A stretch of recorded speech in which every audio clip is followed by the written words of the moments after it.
seminario del curso académico, creo, ¿no? Y bueno, por esa razón también tenemos un seminario un poco especial, porque bueno, va a tratar sobre un tema muy interesante de biología, pero no es el típico tema que estamos acostumbrados a escuchar aquí, en el Centro de Astrobiología. Pero bueno, por eso creo que va a ser interesante, ¿no? También para eso, como celebración del último seminario, escuchar algo distinto que seguro que nos va a estimular mucho a todos. La ponente es la doctora Estrella Montero, es bióloga y bueno, me he traído la chuletita para hacerte una buena introducción. Nos va a hablar de esta bacteria, me ha gustado mucho esa imagen porque es verdad que así a simple vista parece como una simulación cosmológica, ¿no? Con galaxias incluidas y todo ahí, con chorros, con jets, pero no, va a ser otra cosa. Es un simulacro. Bueno, os cuento un poco sobre Estrella. Estrella Montero se doctoró en Ciencias Biológicas por la Universidad Complutense de Madrid y después ha trabajado durante 5 años en el Centro de la Sangre de Nueva York, en Estados Unidos. Y bueno, actualmente es científica titular en el Centro Nacional de Microbiología, que sabéis que pertenece al Instituto de Salud Carlos III. Bueno, pues ella tiene una gran experiencia en investigación básica de parásitos, bueno, apicomplexa y helmintos. Ya nos contarás un poco lo que es eso. Ahora lo explicamos. Y bueno, pues trabaja intensamente con un grupo de investigación en todos estos temas, en particular en la biología de Babesia, que es este parásito del que nos va a hablar. Y el grupo también da servicio de diagnóstico molecular y serológico de la babesiosis humana al Sistema Nacional de Salud y en el extranjero también, en diferentes centros.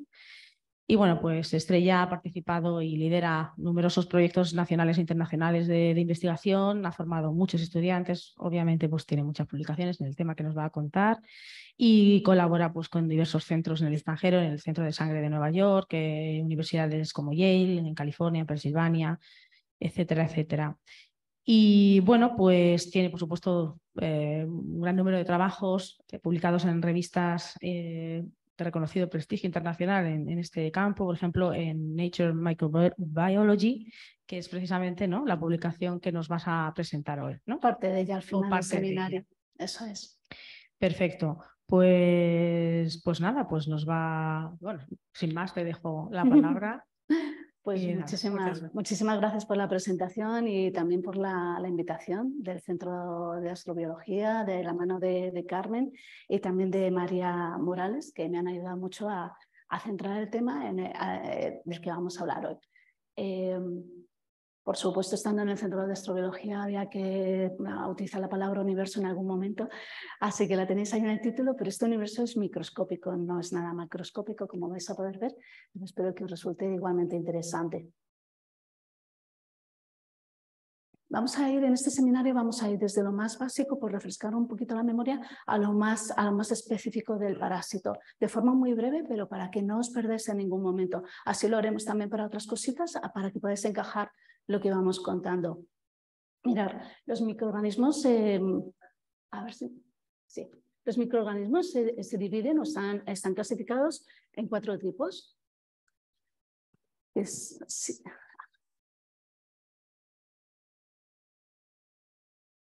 Aparte de los priones que no están aquí, tenemos a los virus, las bacterias, los hongos y los parásitos. Y hoy nos vamos a fijar especialmente en los parásitos. Los parásitos están clasificados en 2 tipos fundamentales, que son los protozoos y los helmintos. Los protozoos se caracterizan porque son unicelulares. Todos ellos son unicelulares, es decir, formados por una única célula. Mientras que los helmintos son pluricelulares, son organismos formados por más de una célula y habitualmente incluso algunos son macroscópicos, los podemos ver a simple vista, mientras que los protozoos necesitamos verlos bajo el microscopio. Y dentro de los grupos de los protozoos tenemos a los que vamos a dedicar el seminario, que son los parásitos apicomplexa o esporozoa. Aquí los tenemos y aquí he puesto aquellos más importantes para el ser humano porque causan enfermedades graves. Por ejemplo, tosoplasma, que causa la tosoplasmosis muy temida, especialmente en mujeres embarazadas, ya que si adquieren la enfermedad o el parásito durante el desarrollo del embrión, este puede tener malformaciones al nacer. Cryptosporidium, que causa diarreas severas en niños y en personas mayores de 50 años especialmente. Y por último tenemos a Plasmodium y a Babesia, que tienen muchas cosas en común. Plasmodium es el causante de la malaria y Babesia es el causante de la babesiosis, pero ambos parásitos se infectan a la misma célula humana, el eritrocito. Todos ellos tienen también algo en común, que es, en parte su nombre se debe a apicomplesa, en parte porque todos utilizan un aparato apical para entrar dentro de la célula a la que quieren infectar. Vamos a ver a grosso modo, de momento, cómo es el aparato apical de Babesia. Mirad, estas son imágenes tomadas por microscopía electrónica y esta por microscopía de luz. Y aquí tenemos al parásito. Para que os vayáis familiarizando, la forma infectiva del parásito se llama merozoito. Este es el merozoito. Bueno, pues el merozoito en su parte apical, para poder entrar dentro del eritrocito, tiene unas róctrias con forma de pera, que se pueden apreciar ahí también, unos micronemas en forma de tapón de corcho, que andan también por aquí, y unos gránulos densos, que también se ven aquí. Y también tiene un complejo interno de membrana, que es esto de aquí, que está interrumpido y que está por debajo de la membrana plasmática del parásito. En el momento de la invasión, todos estos orgánulos van a secretar proteínas del parásito que van a ayudar al parásito a entrar dentro del glóbulo rojo. Pero eso lo vamos a ver poquito a poco más adelante. Está bien que os familiaricéis de momento con estos términos. Mirad, si lo vemos a microscopio de luz, esto es una tinción por Giensa, en el que lo más rosado es el eritrocito, por ejemplo en este caso, y dentro, mucho más marcado, más teñido, está el parásito. Pero si os fijáis, Babesia adquiere dentro del eritrocito diferentes formas morfológicas que trataremos también de darlas sentido a lo largo del seminario. Pero para entender al parásito en su conjunto, necesitamos conocer su ciclo de vida. El ciclo de vida de estos parásitos apicomplesa y de otros muchos parásitos es muy complejo. Desarrollan estrategias muy interesantes para poder saltar de un hospedador a un vector para conseguir propagarse, ¿de acuerdo? Entonces, ¿cómo lo hace Babesia? Mirad, Babesia, los parásitos de Babesia se albergan en las glándulas salivales de las garrapatas y durante la picadura pasan al torrente circulatorio, alcanzan a los eritrocitos y entran dentro de los eritrocitos.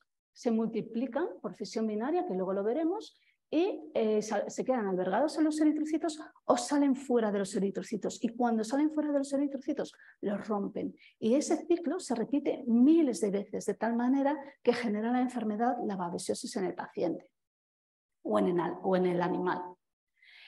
Para conseguir esto, necesitan al vector, que sería la garrapata, como veis, y a una serie de hospedadores que van a mantener también al parásito. Entonces, sus hospedadores habituales son animales, porque viven en un entorno natural.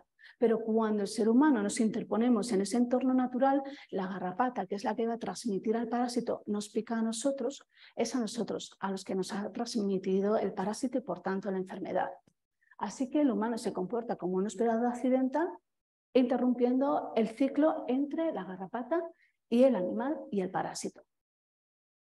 La garrapata, por su cuenta, también tiene su ciclo biológico y está acompasado con el ciclo del parásito. Ya entenderéis por qué. Mirad, aquí en el número 1, la garrapata hembra adulta pone huevos. Esos huevos se eclosionan y dan lugar al nacimiento de larvas, que está ya en el punto 3. Es que, a ver, el ratón se me abre. Aquí. Mirad, las larvas, para pasar al siguiente estadio, que es la ninfa, que la tenéis ahí, necesitan picar a un animal vertebrado y tomar su sangre, porque en su sangre hay una serie de componentes que le van a ayudar a pasar a ser ninfa. Y para hacer esto tiene un año. Y además estas garrapatas, estas larvas, van a picar especialmente en las zonas, en las épocas de año más cálidas. Por eso es más frecuente que nos pique una garrapata entre abril y noviembre, ahora que está aumentado 1 grado y medio la temperatura global. Antes era entre mayo y septiembre, pero se ha prolongado ese tiempo y es normal que nos piquen algunas garrapatas en esa época del año. Bueno, las larvas van a picar a este ratón de campo, por ejemplo, y este ratón está infectado con Babesia. Ese puntito implica que el ratón está infectado con Babesia. Y cuando la garrapata toma la sangre del ratón, con ella adquiere a los parásitos también. Y entonces se convierte en ninfa. Y la ninfa, durante su desarrollo de larva ninfa, los parásitos van a ir a las glándulas salivales y cuando vuelvan a picar a otro vertebrado, porque necesitan picar y tomar la sangre de otro vertebrado para pasar adulto, macho o hembra, también en sus glándulas salivales van a albergar al parásito. Y lo que van a hacer es picar otra vez al humano si se pone en el medio, al ganado vacuno, al ratón de campo, al ciervo y transmitir el parásito. El parásito lo que va a hacer durante ese tiempo va a ser multiplicarse dentro de los glóbulos rojos. Y cuando la ninfa pasa al estado adulto, durante un año, otro año más, las hembras que están infectadas con el parásito, porque ya ese parásito les va a acompañar durante todo el desarrollo de la garrapata, va a volver a picar a vertebrados ya adultos, les va a transmitir el parásito, pero ella necesita también picar porque necesita que sus huevos se eclosionen con sustancias que contienen la sangre. Por tanto, todos tienen la necesidad, de alguna manera, el vector y el parásito, de estar en contacto con la sangre de un vertebrado para conseguir desarrollar su ciclo de vida y propagarse. Una vez entendido esto, vamos a ver qué repercusiones tiene esa propagación del parásito a través de la garrapata en los vertebrados, incluido el humano. Fijaos, afecta a numerosos vertebrados, especialmente al ganado vacuno. Se generan grandes pérdidas económicas y veterinarias a consecuencia de la enfermedad de la babesiosis en ganado vacuno. También a los animales de compañía, especialmente perros y gatos, a otros animales salvajes y al humano. Pero fijaos las dimensiones que adquiere el parásito. Ha sido capaz, al igual que la garrapata, de llegar a zonas tan áridas, tan extremas como por ejemplo la Antártida. Nosotros tenemos un proyecto en el que, en colaboración con otros compañeros que son los que van a la Antártida a coger muestras. Esta es la isla de Decepción y aquí han descubierto primeramente la presencia de Isodes uriae, que es la garrapata que transmite babesia en este caso, y nosotros hemos sido capaces de detectar a babesia en la sangre, los eritrocitos de los pingüinos. Los eritrocitos de los pingüinos son estos. Ellos conservan el núcleo, mientras que la sangre humana, los eritrocitos de la sangre humana son desechados, ellos conservan el núcleo. Esto sería el núcleo del eritrocito, este es el eritrocito en sí, y esto que veis ahí es las formas compatibles con babesia, que cuando las aislamos y aislamos su DNA y lo amplificamos, vemos que se trata de una babesia que es bastante parecida a otras babesias que son transmitidas por las aves. O sea que imaginaos el alcance que llega a tener la garrapata y el parásito. De hecho, la garrapata en distintas partes del mundo se utiliza como marcador de calentamiento global, porque a medida que va aumentando la temperatura, la garrapata se encuentra más a gusto en zonas que antes no eran tan cálidas, ya así lo son, de tal manera que vamos viendo cómo se van propagando las garrapatas en el tiempo. Eso se utiliza en la Antártida y también en otras zonas del mundo, como ahora veréis. Y es que ese calentamiento global es un artrópodo al que el calentamiento global le está favoreciendo. Antes, cuando las garrapatas llegaban trasladadas por las aves a una zona nueva, si esa zona nueva estaba a 9 grados, las garrapatas no proliferaban, no podían, no era una temperatura adecuada para ellas. Pero ahora que esas zonas han aumentado 1 grado y están a 10 grados, la garrapata se encuentra muy a gusto entre temperaturas de 10 grados a 26, 28 grados. Imaginaos qué rango tan amplio, qué cantidad de zonas en el mundo durante las estaciones tienen esas temperaturas y se pueden mantener.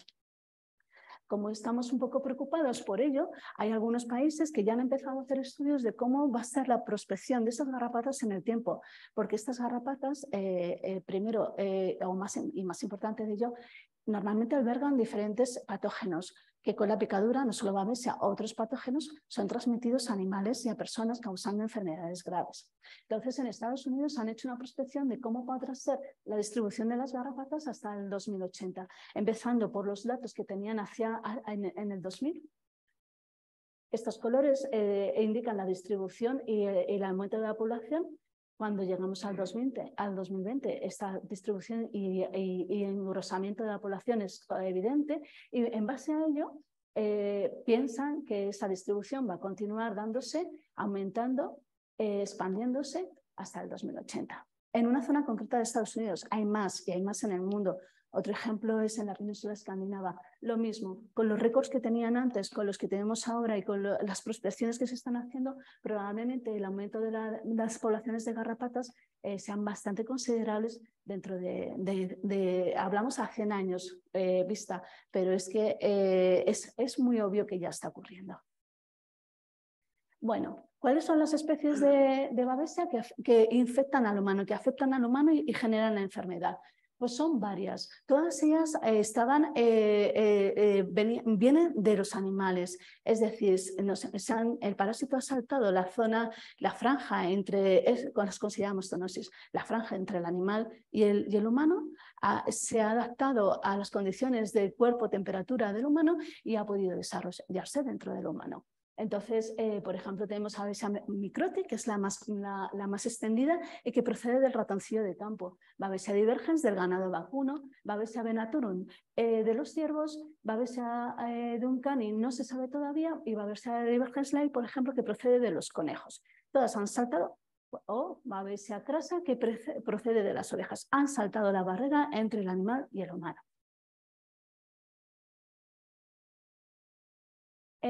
¿Y qué enfermedad causan? ¿Qué sintomatología causa una vez que a través de la picadura de la garrapata o incluso de forma mecánica a través de las transfusiones de sangre entre individuos o de vía congénita o por trasplante de órganos, que son las otras vías mecánicas por las que se puede adquirir una babesiosis? Bueno, una vez que el parásito entra al organismo, se albergan los glóbulos rojos.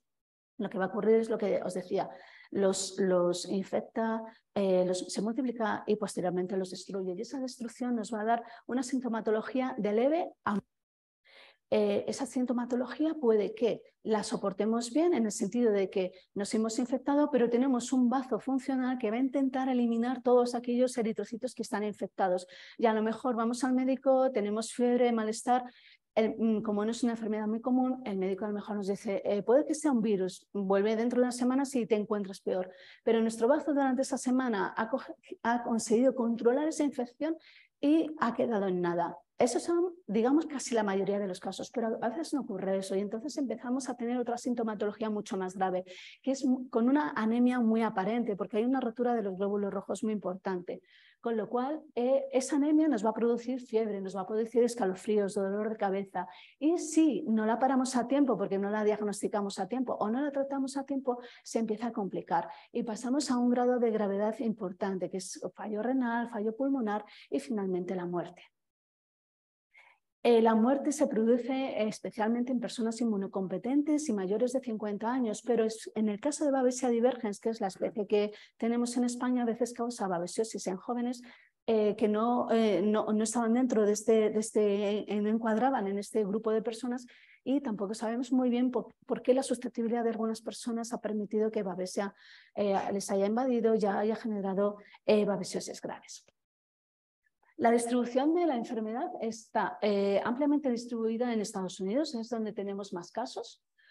Y además es de declaración obligatoria, cada año registran unos 3.000 casos y piensan que todavía hay muchos más. Y luego en Europa. En Europa no tenemos tantos casos, pero nos llama mucho la atención porque tenemos varias especies de babesia y de garrapatas circulando por Europa que causan la babesiosis en animales, especialmente en ganado vacuno y en el humano. Sin embargo, parece que vamos un poco por detrás de lo que están viviendo en Estados Unidos. En el resto del planeta, también en Asia, se han encontrado casos y en el resto del planeta vemos que está muy blanco y sospechamos que puede que no se diagnostique la enfermedad, no se sepa diagnosticar o se esté confundiendo con otras enfermedades más comunes. En el caso de África especialmente tiene bastante sentido que se confunda con la malaria, porque mirad, el parásito de la malaria, que sería Plasmodium falciparum bajo el microscopio, es muy parecido a Babesia, de tal manera, y la clínica y la sintomatología de malaria es muy parecida a la de Babesia. Entonces, en zonas endémicas para la malaria sería muy fácil ver esto al microscopio, ver los síntomas que tiene el paciente y diagnosticar malaria. Esto es lo que nos ha pasado en Guinea Ecuatorial. Una persona que estaba enferma, diagnosticada de malaria, que no se curaba, pasaron 8 meses, la trataron de malaria resistente y no mejoraba hasta que los propios clínicos se dieron cuenta de que a lo mejor podía ser babesia. El tratamiento contra la babesia es parecido al de la malaria, pero requiere de más dosis, de una mayor dosis, otras combinaciones de tratamientos antimaláricos y además durante más tiempo. Por eso esta paciente no se curaba.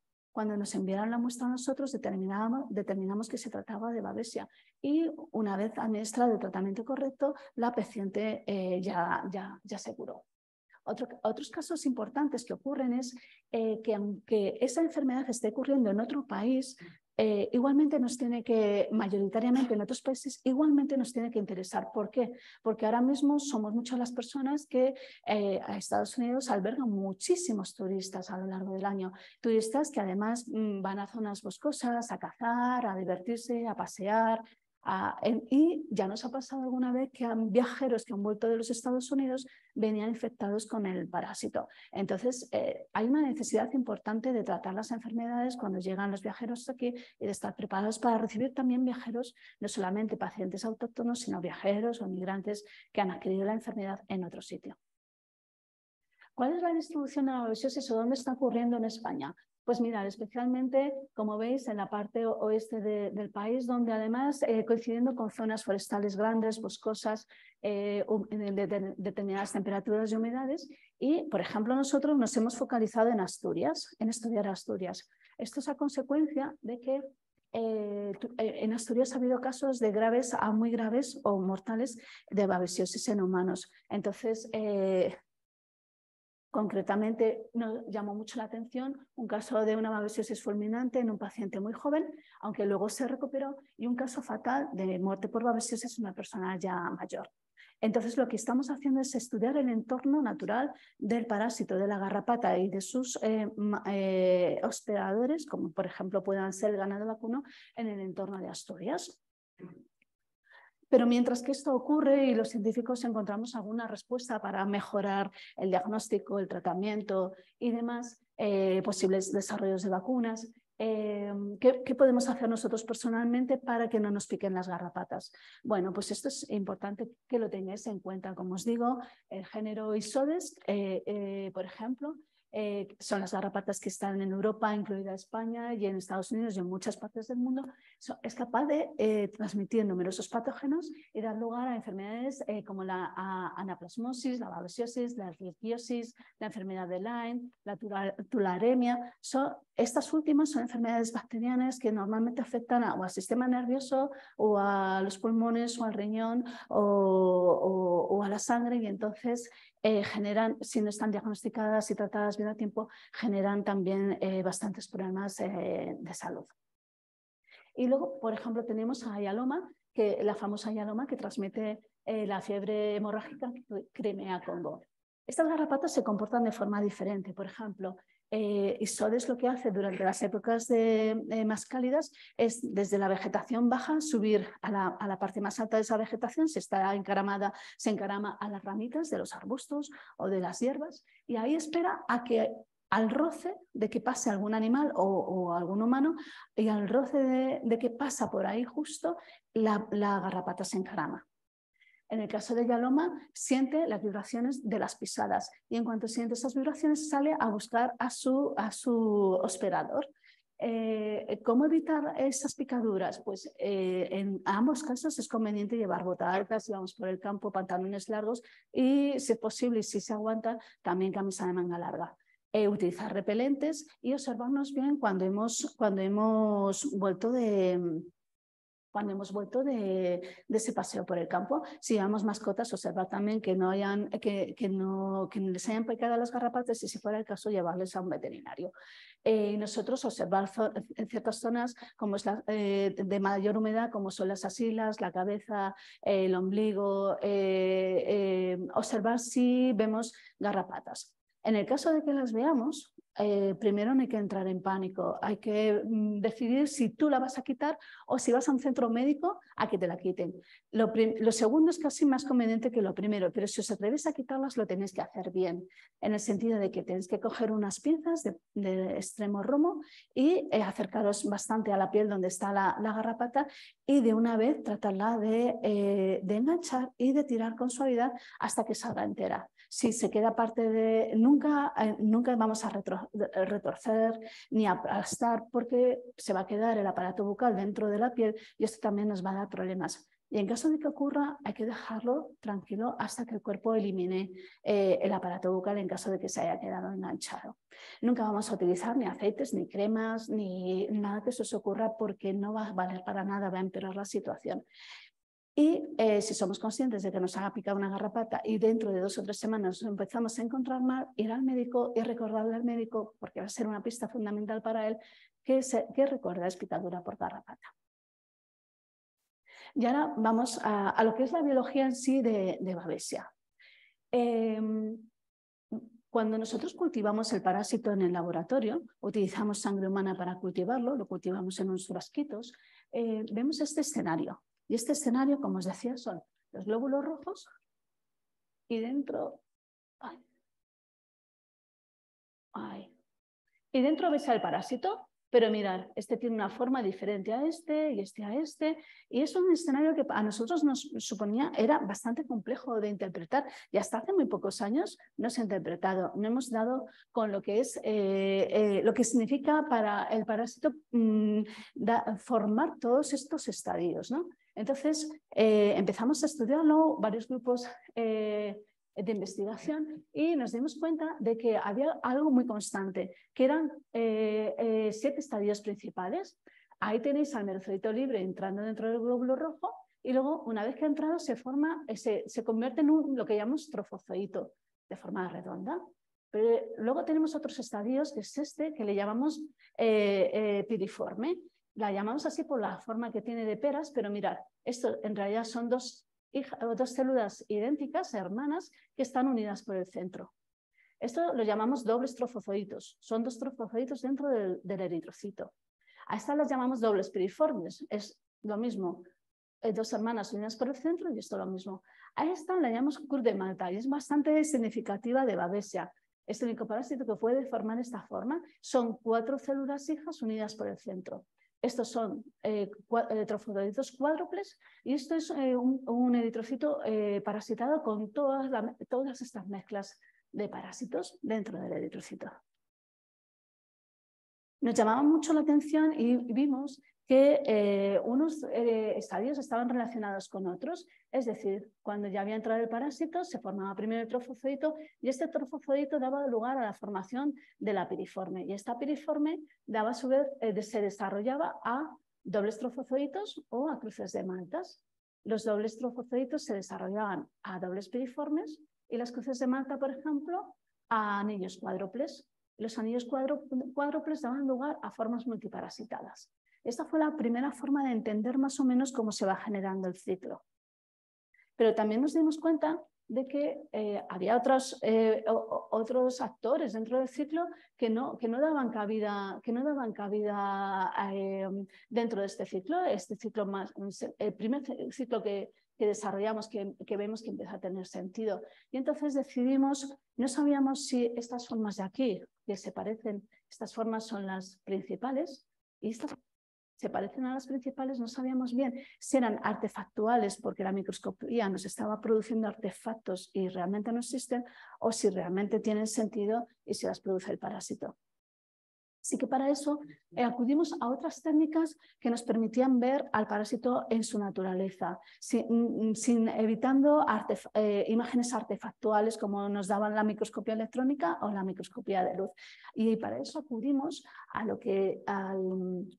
a sincrotrón alba, donde se pueden realizar tomografía de rayos X, y lo que hicimos fue... A ver si me deja.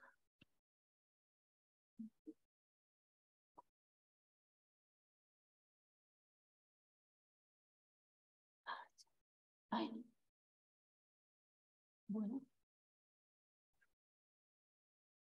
A ver si me deja desde aquí. Si lo que quieres poner el vídeo.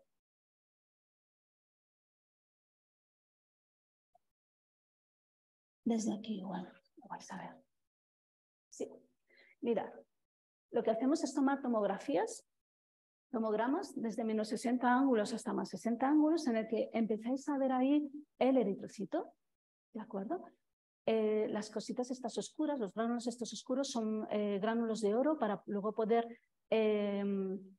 reorganizar esos tomogramas, reorientarlos, y lo que empieza a aparecer ahí son todos aquellos parásitos que están dentro de ese eritrocito, de la forma más natural que podemos observar en la naturaleza, sin ser artefactuales. Vamos a ver otro ejemplo.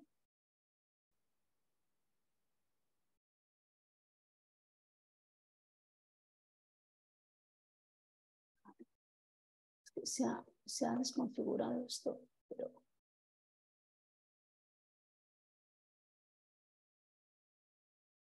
Vamos a ver si desde aquí podemos continuar.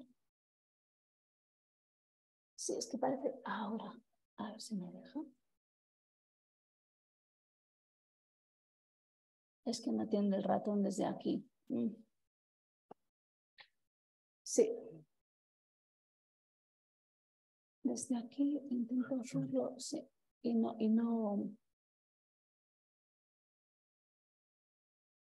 lo voy a tener que poner sin presentación hasta que pasemos los siguientes.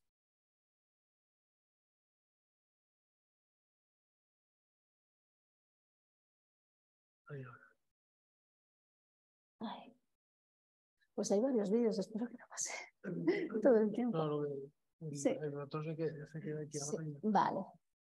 Vale, pues mirad, aquí ocurre lo mismo. El eritrocito estaría ahí arriba y veis, ahí están los merozoitos libres próximos al eritrocito para tratar de invadirlos.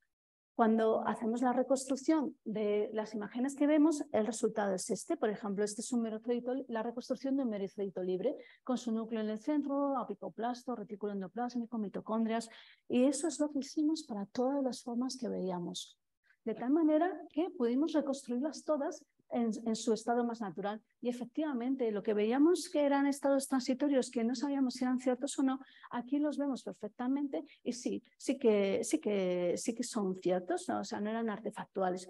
Lo que nos faltaba era recolocarlos dentro de ese ciclo, cada uno de ellos, entre un estado principal y el siguiente. Entonces lo que se nos ocurrió fue grabar al parásito vivo. Y empezamos grabándolo desde el principio, desde que sale de un eritrocito para entrar en el siguiente. Y aquí os aconsejo que miréis esa célula de ahí, ese eritrocito, porque de ahí van a salir varios merozoitos. Y vais a poder seguir el recorrido que hace, especialmente uno de ellos, que lo veis ahí, lo estáis viendo por ahí, el seguimiento que hace, cómo intenta entrar a los glóbulos rojos, cómo los va volteando, no le convence ninguno. Se mueve a 3 micras por segundo, a veces alcanza velocidades más elevadas y ese merocito se nos fue de foco, no pudimos saber que finalmente dónde había acabado, pero tuvimos suerte con otros, como vais a ver en esta ocasión, en el que ya han salido de la célula, del eritrocito, y quieren volver a entrar en el siguiente. Y vamos a ver, ya se ha acercado, ya se ha aproximado uno de ellos a la siguiente célula, hace unos contactos iniciales que no son estables, pero de repente hace ya un contacto final estable y ahí empieza a deformar a la membrana del eritrocito con tal de entrar. Y finalmente, cuando entra, ya veréis, ahora ya está ahí dentro, cuando entra, empieza a redondearse y a pasar a la forma de trofozoito. Y tanto el parásito como el eritrocito quedan estables, como si no hubiera pasado nada. Otra forma de verlo es,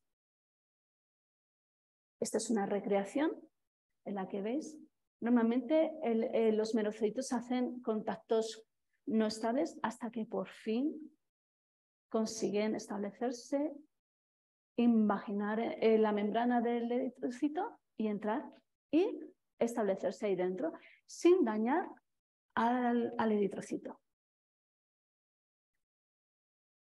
Ay, perdón. Vale. Bueno, pues lo que hicimos fue decir, pues vamos a grabar a todos los estadios a ver cómo se van formando según cómo sea, si es un trofozoito, si es una forma piriforme. Entonces empezamos por el trofozoito, que sabemos que da lugar a la forma piriforme. Este es el vídeo en el que vamos a ver ahí, en esa célula, dentro de ese eritrocito, hay un trofozoito que debería dar lugar a una forma piriforme. Y mientras que se va deformando y va formando, van pasando toda esta secuencia de formas morfológicas una detrás de otra hasta que llegamos a la forma piriforme. Como ese es un vídeo un poquito difícil de seguir, aquí tenéis lo que realmente ocurre. ¿Veis? A eso lo llamamos fisión binaria con gemación, ¿de acuerdo? De tal manera que lo que está ocurriendo es que se multiplica la información de DNA, también del DNA genómico, también se multiplican todos los orgánulos y hay un reparto de mismos orgánulos para cada una de las células y haciéndolas de esa forma idénticas. Bueno, pues esto lo aplicamos a todos los estadios que os he comentado y que se resumen muy bien en este vídeo, cómo han ido pasando cómo se van formando los diferentes estadios que hemos mencionado antes, los principales. Por ejemplo, las formas piriformes se pueden separar en trofozoitos, que serían los dobles trofozoitos, y dar lugar a la formación de más formas piriformes. Y luego nos queda, por ejemplo, ver la formación de la cruz de Malta. En el caso de la formación de la cruz de Malta, que lo veréis ahora aquí a la izquierda, las hijas de la piriforme no se separan, se mantienen unidas y se van a multiplicar las dos a la vez, dando esas formas muy características como de cabecita de Mickey Mouse, que es la gemación, es la fisión binaria más gemación. No se separan durante la formación, dando lugar al final a 4 hijas idénticas unidas por el centro. De esta manera sí que ya podíamos establecer un ciclo mucho más preciso, todo un ciclo que ocurre dentro del eritrocito desde que entra el parásito hasta que llega a las formas multiparasitadas, colocando a cada uno de los actores en su sitio. Bueno, pues sí, nos dimos cuenta de que las formas piriformes eran las que tenían una mayor importancia. Una vez que el trofozoito pasa a forma piriforme, estas formas piriformes se podían separar, se podían multiplicar, podían hacer varias cosas, pero otra cosa que tienen que hacer es salir de la célula para volver a entrar a otras células. Entonces observamos también cómo era esa salida. Y este es uno de los momentos que aclara mucho la patología de la enfermedad. En este caso se han separado, una de ellas ha sido capaz de salir, aunque se ha quedado un poco pegada a la membrana del eritrocito, el otro no, ya se queda dentro del eritrocito y ya no va a poder salir. ¿Veis cómo el eritrocito ha perdido densidad, forma, volumen? Y es porque, ahora os lo explicaré en la siguiente recreación.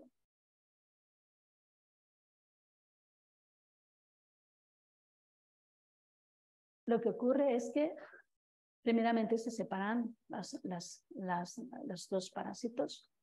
Ahí se transforma en merozoito, sale de la célula, pero mientras que en la entrada fue muy delicado y no destruyó al eritrocito, en la salida sí que lo destruye.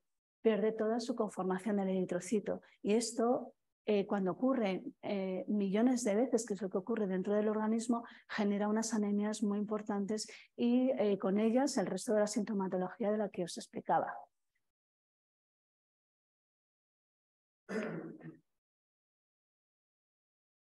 Bueno, pues todo lo que ocurre a nivel morfológico también lo hemos estudiado a nivel molecular.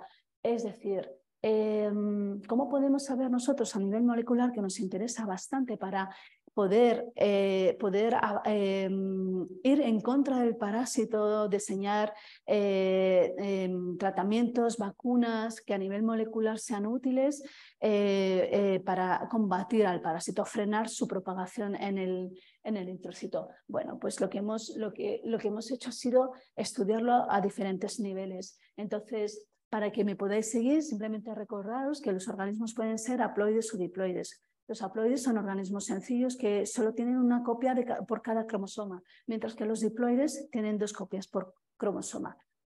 Esto os lo recuerdo porque los cromosomas se encuentran en el núcleo y están condensados en lo que llamamos nosotros la cromatina.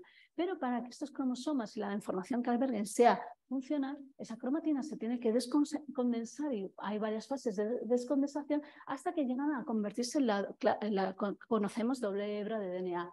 Esta doble hebra de DNA va a ser reconocida por las transcriptasas y van a transcribir una de las dos hebras, dando lugar a una única hebra de mRNA. Esta hebra de mRNA va a ser reconocida por los ribosomas, que los tenemos aquí, y van a traducir ese DNA en forma de proteína.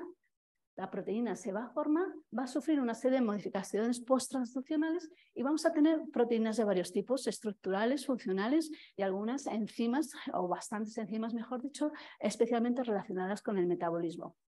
Y entonces, lo que nosotros en los últimos años hemos intentado hacer con este parásito y con otros parásitos por otros grupos es conocer cómo es todo esto, cómo es la estructura del genoma del parásito y qué información nos da hasta llegar a las proteínas. Lo más fácil fue, y empezamos en el 2014, secuenciar el genoma del parásito.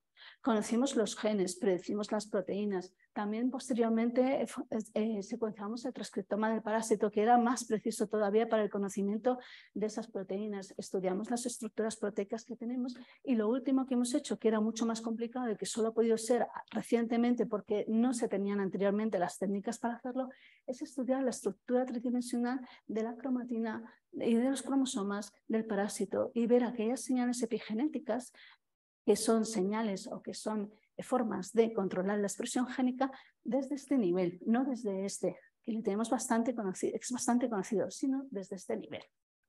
Y en ese sentido, pues mirad, por ejemplo, lo hemos hecho para un parásito que se llama Babesia duncani, también de forma similar para Babesia divergens. Y por ejemplo, en esta parte que veis de aquí, la imagen en negro, si veis, hay 4 bandas. Podemos ver hasta 5 bandas, arriba una y 4 aquí abajo. Esos son los cromosomas que los estamos viendo en geles de agarosa, ¿de acuerdo? Y por diferentes técnicas lo que hemos hecho ha sido establecer la disposición de esos cromosomas entre ellos. Y hemos visto que esos cromosomas, sus telómeros y sus centrómeros están bastante relacionados entre ellos. Y hemos ido a comprobar dónde estaban las proteínas de interés, por virulencia, por que se dedican a la invasión. Hemos encontrado familias génicas completas situadas en zonas muy concretas de esos cromosomas. Y aquí lo que hemos hecho ha sido ver cómo se condensa y descondensa la cromatina por cada uno de esos cromosomas. Y finalmente todo eso lo hemos traducido en forma de genes, de proteínas, y hemos intentado estudiar los mecanismos, diferentes mecanismos que utiliza el parásito para sobrevivir. Uno de ellos es, por ejemplo, el proceso de la invasión, que lo veréis ahora, y otro es, por ejemplo, el metabolismo del parásito en sí, que empieza utilizando glucosa como fuente de energía durante la invasión. Dicho de una forma muy rápida y muy simplificada, pero es así, ¿no? El éxito reside precisamente en este tipo de mecanismos. Entonces, va a tardar menos el parásito en entrar dentro del glóbulo rojo de lo que yo voy a tardar en contar cómo consigue hacerlo a nivel molecular. Mirad, como os decía al principio, el parásito tiene micronemas, rostrias y gránulos densos. Se va a liberar calcio en el citoplasma y ese calcio va a llegar a estos orgánulos como se tiene que haber una liberación de determinadas proteínas. Cuando ocurre esa liberación, esa secreción de proteínas, se va a formar lo que llamamos la junta, el glidiosoma, o forma que tiene el parásito para desplazarse, y además una junta móvil. ¿Cómo se forma el aparato para desplazarse? Pues mirad, es un complejo de actomiosina. La actomiosina también la tenemos en los músculos, nos sirve para movernos. Pues en este caso es lo mismo, tiene miosina y actina que se van a fusionar. Y entonces, pero esa miosina y actina tienen que estar enganchadas a algo, porque si no, no sirve de nada. ¿Qué va a hacer el parásito? Un engranaje de varias proteínas que van desde el complejo interno de membrana hasta que se enganchan a la actomiosina y desde ahí se enganchan también a la membrana del parásito y desde ahí también se enganchan a los receptores del glóbulo rojo. Voy a ver si puedo utilizar el puntero. Sí. Bueno, esto es el complejo interno de membrana, esta es la miosina en rosa y esta es la actina en amarillo. Bueno, pues desde el complejo interno de membrana hay proteínas que están enganchando a la miosina y también a la actina. Y aquí tenemos otras proteínas que se enganchan a la membrana del parásito y otras proteínas que están ya en la membrana del parásito que han reconocido receptores del glóbulo rojo, que serían estos en forma de Y. Y esta sería la membrana del eritrocito. Y entonces, ¿qué hace este brazo y la actomiosina? Consiguen moverse así, como si fueran un brazo. y se van desplazando, de tal manera que consiguen con ese desplazamiento que el parásito vaya entrando hacia adentro mientras en ese movimiento, mientras que establece una junta móvil también en la que haya conseguido que algunas proteínas hayan entrado dentro del eritrocito y se hayan enganchado gracias a ello a la membrana del parásito o bien a receptores del eritrocito, y esta junta móvil también lo que va haciendo es engancharse y desengancharse de tal manera que mientras que el parásito va hacia adentro, la junta móvil va en dirección contraria hasta que consigue el parásito entrar. O sea que todo este engranaje, que es bastante complejo, en realidad ocurre... Ahora ya sí que nos activa. Bueno, no se activa el vídeo. Todo este engranaje muy complejo ocurre en tan solo 30 segundos, que es lo que tarda el parásito en entrar dentro del glóbulo rojo. Así que bueno, ya tenemos muchos datos de cómo es la biología del parásito, muchas dianas a las cuales atacar gracias al conocimiento que nos ha dado la genómica, la proteómica y la metabolómica. Queda pendiente salir al campo, observar qué está pasando, recolectar garrapatas en determinadas zonas, observar a los pacientes que sobre todo nos dan buenas señales de que han estado en el campo, de que pueden estar infectados, porque no son enfermedades difíciles de detectar, y sobre todo pues estar muy atentos porque los mensajes que nos llegan de los mayores expertos en el campo de la babesiosis y de la transmisión de enfermedades por garrapatas es que es un problema grave de salud, cada vez va a ser más grave porque cada vez habrá más casos. Podemos cuidarnos nosotros, evitar la picadura de la garrapata, pero no vamos a poder frenar de momento el cambio climático ni ese aumento de la población de garrapatas y distribución de la enfermedad también.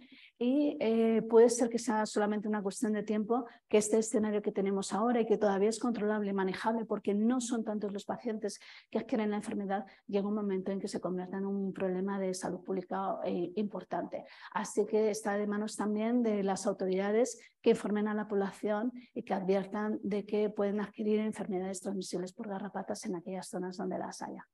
Y nada más, eso es todo.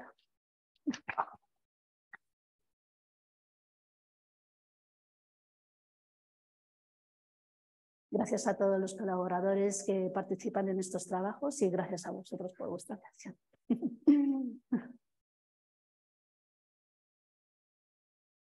Y ahora si queréis hacer preguntas. Sí. Ah, claro, vale.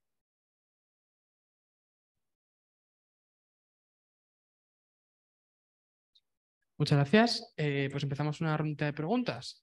Muy bien. Hola, Hola. muchas gracias por la charla, es súper interesante. Muchas gracias. Yo había oído hablar mucho en Escandinavia también con la problemática de la meningitis, que también transmite. Sí, meningitis, porque ¿no? transmite también al virus de la encefalitis. No lo he puesto ahí, se me ha olvidado, vamos, lo había pensado, pero es menos frecuente, pero es otro de los patógenos que transmite, es el virus de la encefalitis, eso es. Sí. Y en Escandinavia está teniendo bastante, están aumentando los casos y de hecho a los viajeros les indican que en determinadas zonas tengan cuidado con la picadura de la garrapata. Pero respecto a esta en concreto, me surgen varias dudas. Por una parte, has mencionado el tema de la anemia. Entiendo que la anemia solo, lo digo porque conozco un caso de una anemia que no saben de dónde viene, entiendo que si no va acompañada de fiebre y todo eso, Si no va acompañada de fiebre o dolor muscular o otras advertencias que nos indican que puede ser causada todo ese conjunto de síntomas por una enfermedad infecciosa, buscan otras causas de por qué ese paciente tiene anemia. Porque la anemia puede ser una consecuencia de muchas cosas a la vez. Esta anemia en concreto sí que viene acompañada de los síntomas que os decía, porque además el parásito genera además otros productos tóxicos Con lo cual esos productos tóxicos producen una reacción en el organismo que va a dar lugar a fiebre especialmente y a otras dolencias que a medida que se van complicando el acúmulo de esos productos tóxicos, especialmente en pulmón y en riñón, van a dar lugar a que toda la enfermedad en sí adquiera un carácter mucho más grave. Entonces, si tenemos anemia y además determinados síntomas, podemos pensar en que puede ser provocado por un patógeno. Y de cara, si tú crees que tienes esos síntomas, ¿cuál es la prueba definitiva que te tienen que hacer? Porque como comentabais que es fácil confundirla, por lo menos a nivel microscópico, con otros. ¿Cuál es la manera determinante de decir qué es eso y qué tratamiento tienes? ¿Antibiótico? Sí, no es antibiótico, son antimaláricos. Esa es una pregunta muy buena. Esa es un poco la lucha que tenemos todos los días, porque cuando los pacientes no se curan es cuando saltan todas las alarmas. Y entonces, por ejemplo, llegan muestras a nuestro centro de referencia, en el Centro Nacional de Microbiología. Cuando el médico ha visto que sus sospechas y el tratamiento que le habían dado a ese paciente no funciona, entonces envía la sangre y el suero de ese paciente a determinados departamentos de bacteriología, virología y parasitología, y nos pide que en esa sangre y en ese suero busquemos al patógeno. Las formas que tenemos de hacerlo es mediante observarlo al microscopio, si somos capaces de verlo, que a veces son submicroscopio, es decir, a veces la carga parasitaria es tan bajita que no la vas a detectar bajo la microscopía, pero sí lo vas a detectar por técnicas de PCR. Lo que hacemos es aislar a partir de la sangre del paciente el DNA y amplificar con primers específicos para Babesia, para diferentes especies de Babesia, y cuando tenemos esa amplificación, secuenciarlo y ver que se trata de una secuencia nucleica compatible 100% con Babesia. Advertimos a los médicos que enseguida ponen el tratamiento contra la babesiosis. También tenemos pruebas serológicas y de cultivo que son complementarias a esta, pero esta casi que es la principal para salir de dudas de que eso es una babesiosis. Y esa sangre, lo mismo que estamos haciendo nosotros para babesia, lo están haciendo los compañeros de al lado para buscar enfermedad de Lyme o para buscar malaria y algo de eso siempre sale algún resultado, porque podemos estar analizando 100 patógenos a la vez con esa misma sangre. ¿Y los antimaláricos entiendo que la llegan a curar o simplemente cubren la sintomatología? Los antimaláricos la llegan a curar, pero no son tan específicos como nos gustarían para la babesiosis. Por eso lo de buscar dianas específicas a través del genoma, porque ocurren dos cosas. Que algunos no son eficaces ya contra la babesiosis y empiezan a aparecer las primeras resistencias, y hay que cambiarlos a los pacientes a otros tratamientos que a veces sí son exitosos porque el paciente de por sí es joven, tiene el bazo funcional y se recupera medianamente bien, o no, que es lo que nos ha pasado con otros pacientes que estaban en otras peores condiciones y que lo que ha ocurrido es que han seguido, a pesar de que el tratamiento controlaba un poco la parasitemia, el hecho de que esas sustancias tóxicas y siga todavía el parásito presente en sangre periférica ha llevado a otros síntomas muchísimo más graves, como son, por ejemplo, la diseminación, la coagulación diseminada, que significa que esa persona ya no puede, su capacidad para coagular su propia sangre la ha perdido y empieza a sangrar por sus orificios y termina muriendo. Ni la transfusión, porque a veces también utilizamos transfusión, no, llega al colapso y eso ha pasado. Entonces, es súper importante poner el tratamiento rápido y buscar nuevos tratamientos, porque no perdemos la capacidad de tratar a algunos pacientes precisamente porque no son tratamientos realmente específicos. Gracias.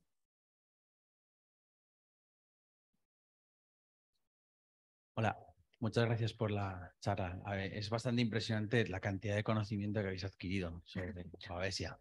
Y habéis hablado de que hay casos en los que la enfermedad, en la mayoría de los casos, pues se queda en una sintomatología leve. Sí. Has hablado de la intervención del bazo, y en otros casos se desarrolla una sintomatología muy severa.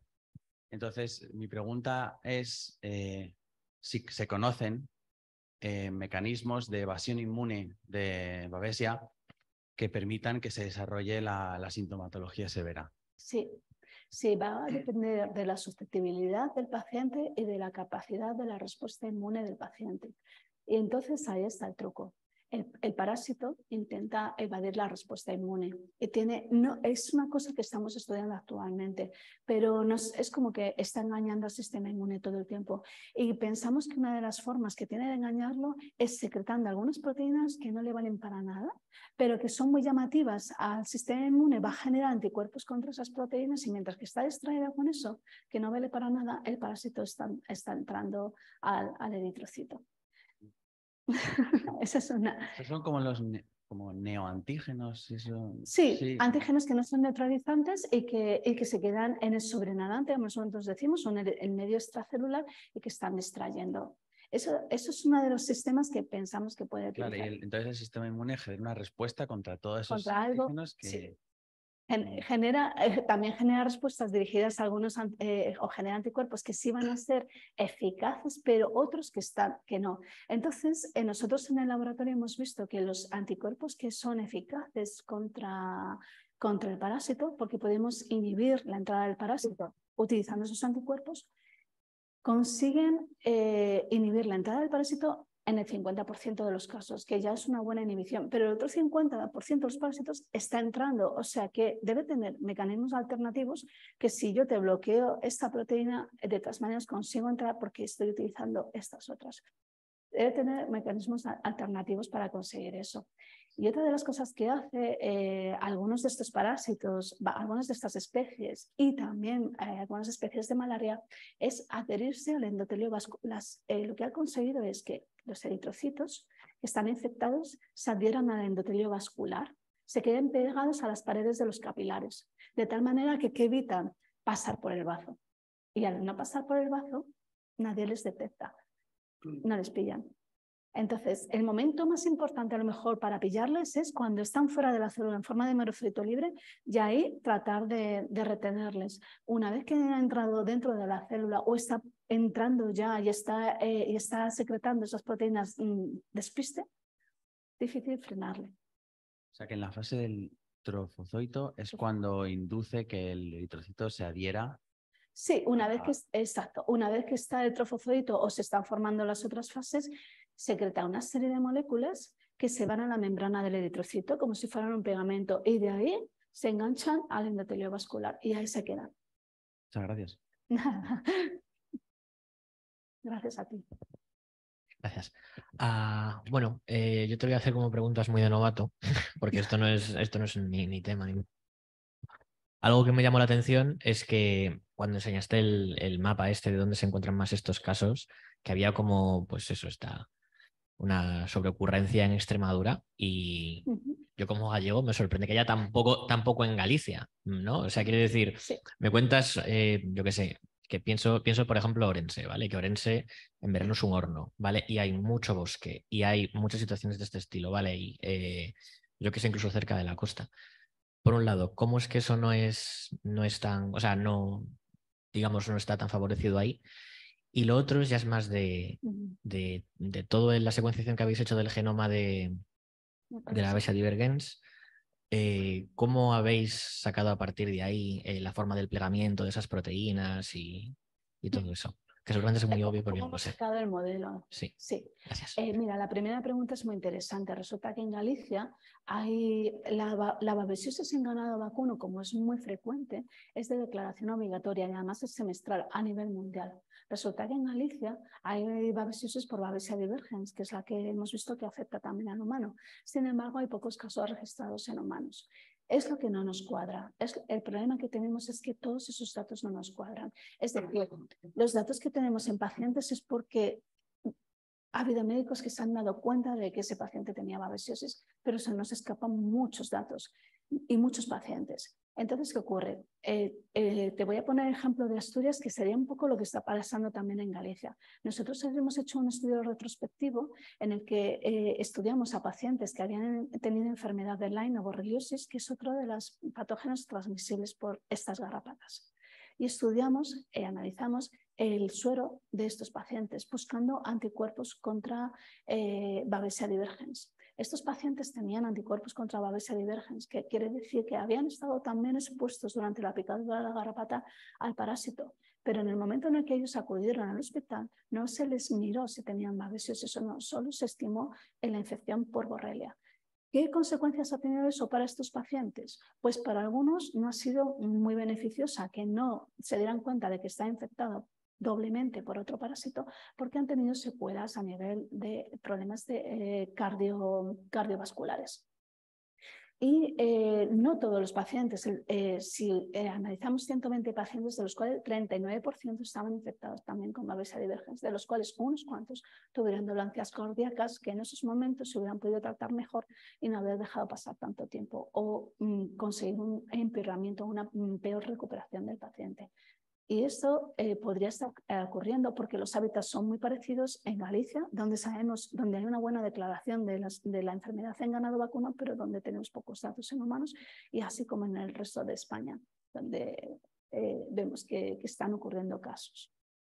Eso por un lado. Entonces, no es nada sospechoso que en Galicia haya muchos más casos en humanos de los que pensamos. Y luego, con respecto a cómo hacemos el modelaje de estas proteínas que se encajan unas con otras, pues mira, es un modelaje a priori que está basado en, nosotros cuando tenemos ya la secuencia de esas proteínas buscamos los dominios funcionales.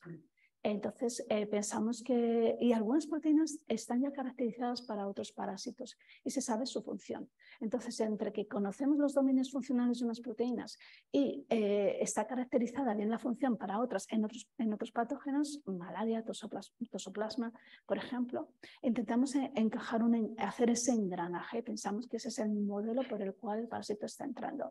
¿Qué estamos haciendo ahora en el laboratorio? Coger aquellas proteínas que nos parecen más interesantes,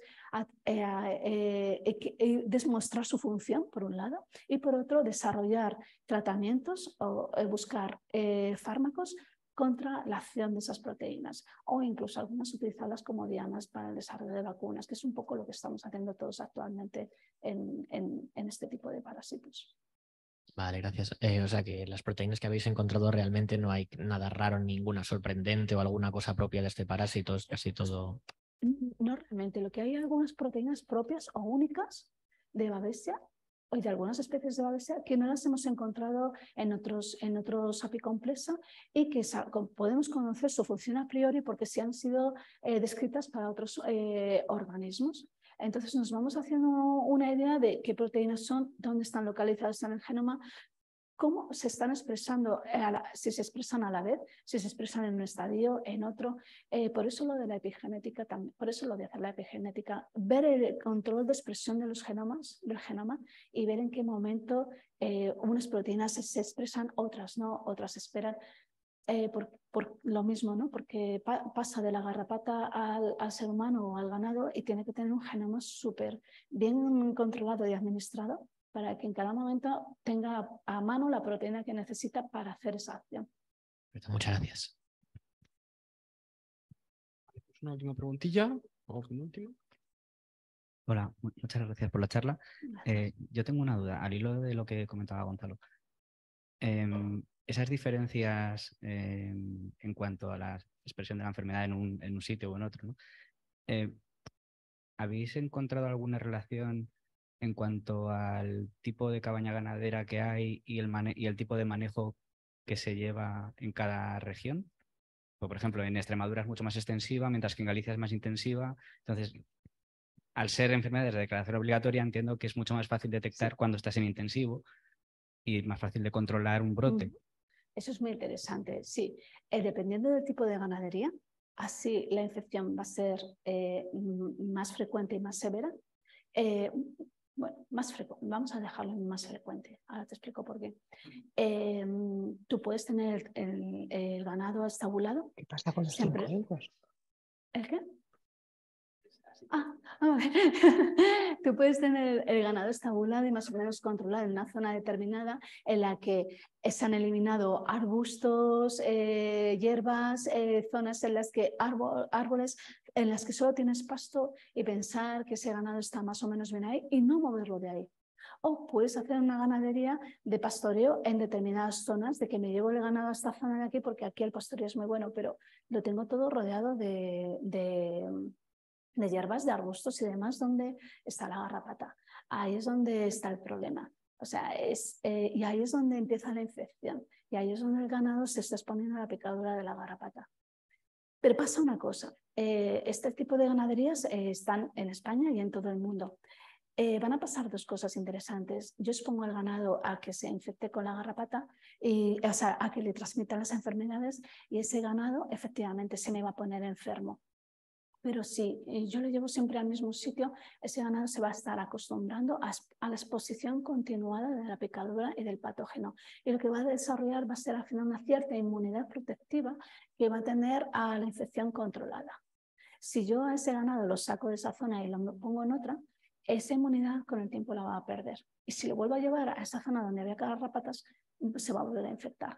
Entonces el ganadero y el veterinario tienen que saber muy bien a dónde están llevando su ganado, o si les interesa moverlo o no moverlo de ahí, porque en el momento en el que lo muevan y le cambien de escenario, tienen riesgos de que ese ganado se infecte. A veces no queda más remedio, a veces las zonas de pastoreo no las puedes limpiar de arbustos y demás, y tienes que convivir con ello. Está la habilidad del ganadero y del veterinario que se dan cuenta rápidamente de que está infectado el ganado y tratarlo rápidamente. Pero a veces no es ni tan obvio ni tan fácil, de tal manera que la prevalencia de ganado en España infectada en España y en el resto del mundo es de momento todavía elevada. Otra pregunta, ¿en qué tipos de cabañas ganaderas de declaración obligatoria? ¿En todas? Sí. Es obligatoria la declaración de la enfermedad en todas y en todo el mundo. Lo que pasa que estamos observando que algunos veterinarios no declaran la enfermedad por dos motivos. O bien porque el ganado estaba, ese cabeza de ganado en concreto estaba enfermo por varios patógenos, o sea, había sido infectado por varios patógenos y sobresalía más la sintomatología de otro patógeno más frecuente, la lengua azul, por ejemplo. Y sí, a lo mejor tiene babesiosis, pero yo voy a declarar que lo que tiene es lengua azul y no declaro babesiosis. Entonces, ese caso se pierde. Otros veterinarios no, lo ven clarísimo y dicen lengua azul, babesiosis y otro. Y otros a lo mejor no les cuesta reconocer la enfermedad, con lo cual no se declara. Entonces, también en ese sentido se escapan casos, pero la declaración es obligatoria en cualquier caso en cuanto lo hayas detectado. Muchas gracias. Nada. Pues una última pregunta, Víctor. Muchas gracias por la charla. Tenía un par de curiosidades Sí. un poco concretas. Sí. En la malaria sí que hay como una relación bastante especial con la beta-talasemia y con la entrada del patógeno al eritrocito. ¿Aquí pasa también? Sí, muy buena pregunta. Y además se ha demostrado, se ha publicado recientemente, efectivamente. Te refieres a lo que conocemos como personas que tienen anemia falciforme. Los eritrocitos de estas personas tienen una forma cóncava en forma de media luna. Y que en lugar de ser como una especie de donus, que es lo habitual, entonces hemos visto que el parásito no invade igual de bien o no es capaz de invadir a estos eritrocitos en forma de media luna, con lo cual las personas que tienen anemia falciforme tienen cierta resistencia a infectarse con estos parásitos. La contraposición es que las personas que tienen anemia falciforme tienen a la larga mayores problemas de salud porque el número de eritrocitos que realmente son sanos a veces no son suficientes como para transportar el oxígeno a todas las células del organismo, de tal manera que a la larga van desarrollando otra serie de enfermedades. Sin embargo, en poblaciones africanas en las que esta anemia es bastante frecuente, se ha visto que se infectan de malaria con menos frecuencia. Una pregunta muy buena. Qué interesante. Tenía también otra sobre la estructura piriforme. Cuando el parásito está dentro del eritrocito, esta no separación de la fisión afecta a la salida del parásito del eritrocito, porque podría ser una diana de Sí. Bueno, no sé si de tratamiento, pero sí se dificulta la dispersión, ¿no?